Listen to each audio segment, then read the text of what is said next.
Nabarangpur सहरर Sadashiv पार्करू DFO कार्यालय और जिलापाल कार्यालय पर्यंत ओडिशा आदिवासी अधिकारी मंच पक्षरु एक विशाल रैली अनुष्ठित होइथिला। जंगल जमी और प्राकृतिक संपदर सुरक्षा दाबी रे सदस्य माने जिलापाल एवं डीएफओ को दाबीपत्र प्रदान करथिले। आदिवासी अधिकार सुरक्षा सह वन संपदर सठिक संरक्षण पई शीघ्र पदक्षेप नेबाको दाबी करा जायथिला। एही रैली रे बहु संख्यारे आदिवासी प्रतिनिधि और सदस्य माने जोगदे निज दाबी उपस्थापन करथिले।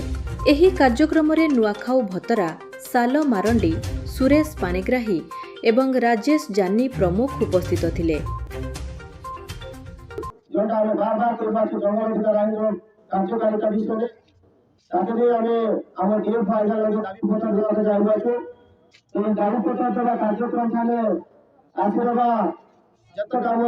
नवरंगपुर जिला चाषी मिला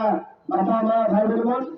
आम दाबी पत्र देकर आम जिलापाल आगे जीवार अच्छे कलेक्टर जीवार अच्छे एंथरे पर तो आम उचित रही लगे हेल्ले आज जगह थे आईन को जोड़ दे आम आम जो दाबी के पत्र पढ़ी कर शुणबू मात्र तार आगे ओडिशा आदिवासी अधिकार मंच राज्य संपादक साथी साल मारंडी लोग आम अनुरोध करवाचु साथी साल मारंडी आज जगह थे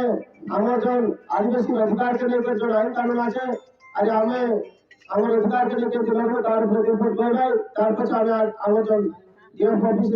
आगे आम गाड़ी पकड़ दी